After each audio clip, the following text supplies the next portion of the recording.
Pasca perubahan nama koalisi pendukung Capres Prabowo menjadi Koalisi Indonesia Maju, peta dukungan partai koalisi santer kembali berubah dan kali ini Nasdem diisukan telah menaikkan kerjasama dengan PKB. Capres yang diusung oleh Partai Nasdem, Anies Baswedan pun disebut telah menyetujui kesepakatan untuk memilih ketum PKB Muhaimin Iskandar sebagai cawapresnya.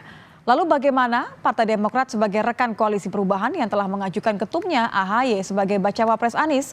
Kita akan membahasnya bersama Herzaki Mahendra, Koordinator Jubir Partai Demokrat. Selamat malam, Mas Herzaki. Mas Herzaki, Ya, selamat malam. Ya, saya harus konfirmasi terlebih dahulu. Kapan tepatnya Demokrat mendapatkan informasi bahwa Nasdem berkoalisi dengan PKB, termasuk soal keputusan Mas Anies memilih Caimin sebagai cawapresnya? Ya, ini tengah malam menjelang subuh, Mbak. Ya, kita baru tengah malam menjelang subuh. Dapat informasi disampaikan oleh Pak Sudirman Said, kami konfirmasi langsung dengan beliau, ya apakah benar informasi bahwa Nasdem dan PKB telah bersepakat sendiri, ya membentuk koalisi dan mengusung Mas Anies Baswedan sebagai capres dan Pak Muhaimin sebagai cawapres. Ya, kami terus mencermati ini dan kami kaget, tentu saja kaget luar biasa karena bagi kami ini bentuk politik yang tidak beretika dan tidak pantas ya. Karena namanya mengkhianati apa yang menjadi kesepakatan dan komitmen kita selama ini gitu ya, bagaimana keputusan ini diambil secara sepihak oleh teman-teman Nasdem yang kemudian mengambil kesepakatan dengan teman-teman PKB gitu dan disepakati juga oleh Mas Anies Baswedan. Kami kemudian mencoba mengkonfirmasi langsung ke Mas Anies, rencananya ingin bertemu langsung, tetapi karena beliau sedang di Surabaya, baru landing tadi sore. Tadi sore kami kemudian karena waktu sudah terlalu malam menurut kami, sedangkan sudah banyak pihak yang bertanya, kami mengkonfirmasi kepada beliau. Pertanyaannya sederhana, apakah benar ada koalisi baru Nasdem dan PKB bersepakat untuk mengusung Anies Baswedan dan Muhaimin Iskandar?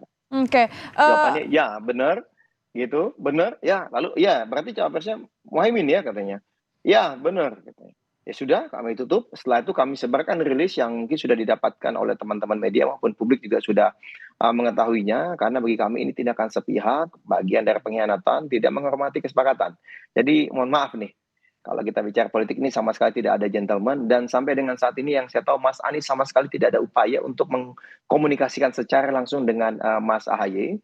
Padahal 23 Januari 2023 awal tahun ini beliaulah yang mengajak Mas AHY secara langsung, ayo Mas kita menjemput jalan Tuhan, menjemput jalan takdir. Mas, saya sebagai capres, Mas sebagai cawapres, saya membawa Nasdem, Mas AHY membawa Demokrat, lalu sama-sama kita ajak teman-teman PKS. Lalu perjalanan ini kita arungi bersama, piagam, tanda tangan, komunikasi segala apa terus secara intens ya. Ternyata kemudian berulang kali rencana deklarasi gagal dan gagal terus berbulan-bulan, tapi ada yang ini datang bertemu sebentar saja katanya sekali dua kali hari Senin atau Selasa, lalu kemudian langsung deklarasi. Nah, ini kan menurut kami benar-benar tidak pantas ya dan tidak beretika karena kami selama ini bahkan setiap kali akan ada komunikasi dengan partai-partai lain atau didekati oleh partai lain, kami sampaikan secara terang-terangan dan terbuka di dalam. Oke.